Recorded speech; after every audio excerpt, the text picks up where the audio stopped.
O Procurador-Geral da República, Augusto Aras, já teria anunciado aí na imprensa que recorrerá da decisão, né?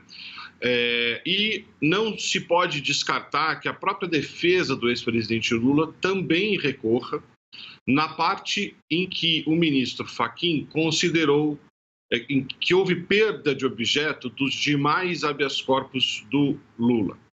O que isso quer dizer, né? Como o Fachin considerou o juízo de Curitiba incompetente, aquele famoso habeas corpus que discute a suspeição, a parcialidade ou não de Moro, não iria a julgamento.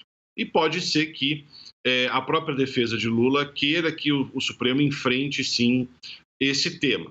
Então, o próximo passo interposto o agravo, seja pelo Procurador-Geral, seja pela defesa, a segunda turma, né, terá que agora, então, rever a decisão do Fachin pelo colegiado.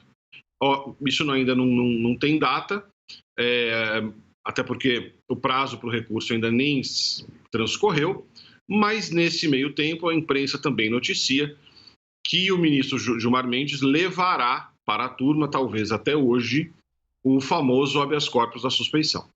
Então, minha pergunta é sobre esse assunto, professor. A decisão do ministro Fachin impede, inviabiliza, torna sem sentido o julgamento da suspeição, já que se não houve julgamento adequado, no foro adequado, e o julgamento deixou de ter efeito, como é que você vai julgar a suspeição de um juiz que julgou algo que não está mais valendo? Como é que vai ser dada essa discussão no Supremo Tribunal Federal? Veja, no direito, muitas vezes as discussões não são simples, tá? Mas vamos lá, o que Fachin decidiu foi o juízo da 13ª Vara Federal de Curitiba é incompetente, os atos decisórios estão nulos, mas, pela própria previsão do Código de Processo Penal, os atos instrutórios podem ser aproveitados, né? Então, alguma prova pode ser aproveitada.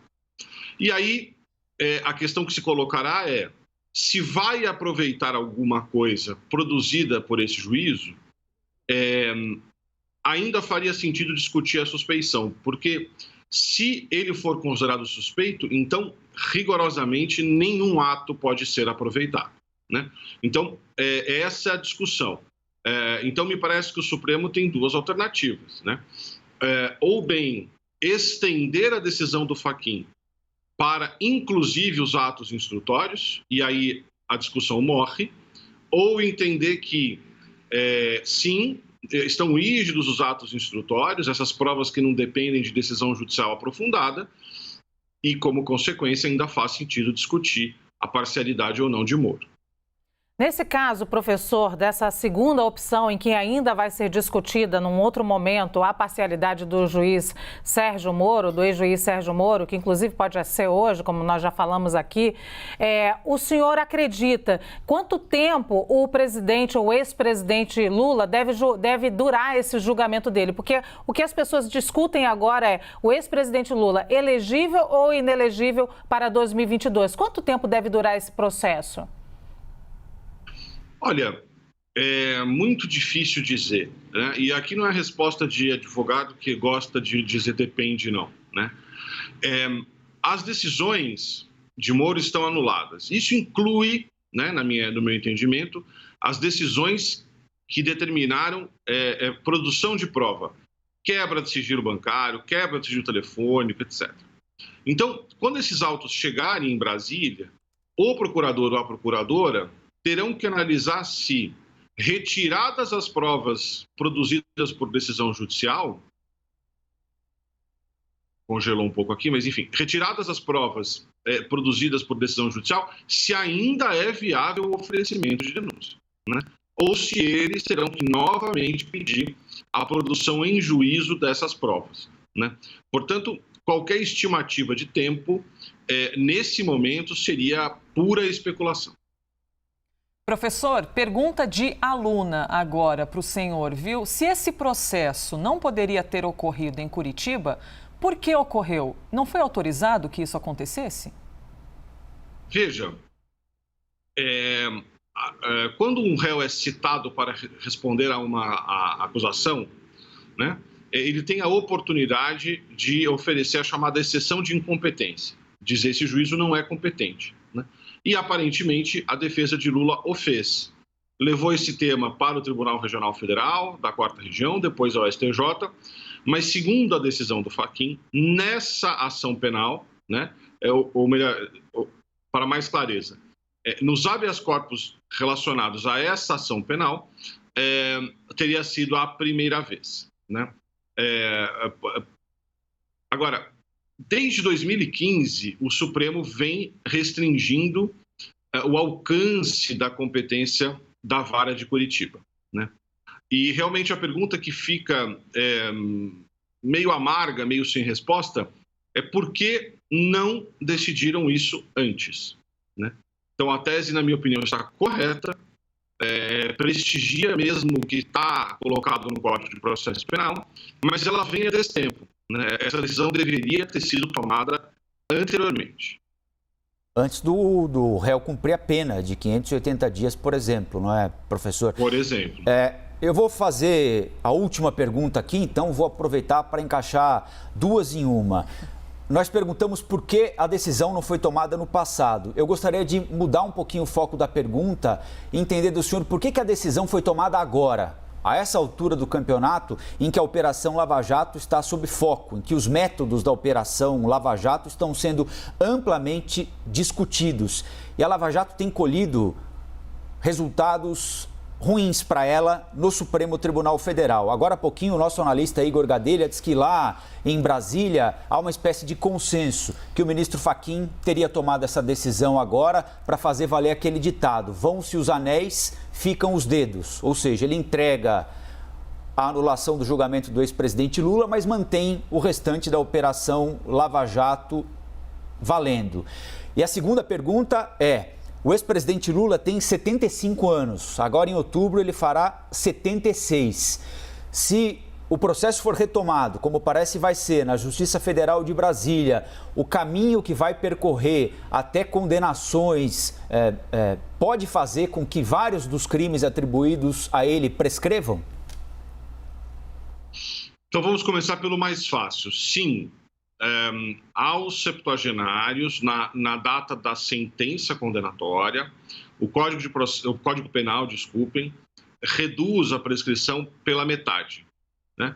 Portanto, como a prescrição máxima no Brasil é de 20 anos, salvo pouquíssimos crimes imprescritíveis, no caso de um septuagenário, como é o caso do ex-presidente Lula, isso cai para 10 anos. Portanto, quaisquer fatos cometidos antes de 10 de março de 2011 estão prescritos e vários dos fatos das acusações são anteriores a isso, né?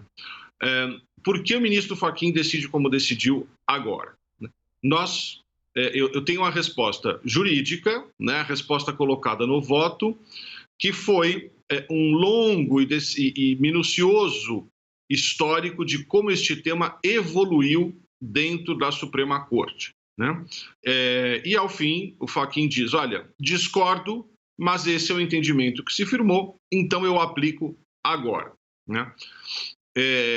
Evidentemente que essa resposta está correta, está bem fundamentado. O ministro Fachin é um ministro íntegro, né? Muito técnico. Agora, ela não pode ser a explicação total, na minha opinião. Eu sei que isso é algo bem técnico, mas o ministro Fachin, na prática, ele deu um habeas corpus de ofício, né, tem cara de habeas corpus de ofício, em embargos de declaração, que é um recurso com alcance muito pequeno, apenas para esclarecer algum fato,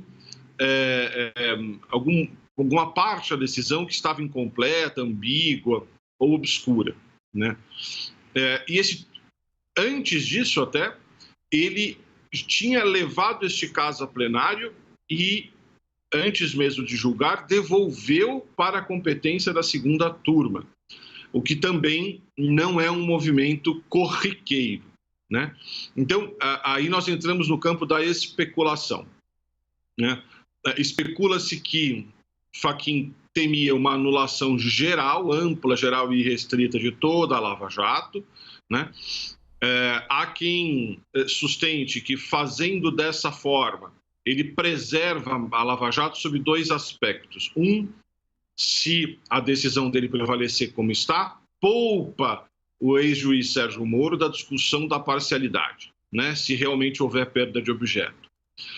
E tem um outro aspecto relevante, que é o seguinte: naquela operação spoofing, em que foram presos, né, aqueles hackers em Araraquara, e se apreendeu muito material, muita troca de conversa entre diversas autoridades, né, o ex-presidente Lula tem tido acesso crescente a essas mensagens e usado isso nos seus casos. Se o presidente Lula deixa de ser acusado, ele não tem mais o direito de se defender, né? Não faz sentido, e, portanto, ele perde o direito a acessar essas informações. Informações essas que hoje têm sido francamente utilizadas contra os procuradores da Lava Jato. Então, se esse foi o objetivo de Fachin, nós apenas podemos especular. O fato é que, mantida a decisão como está, tanto Moro como os procuradores ficam numa posição mais resguardada.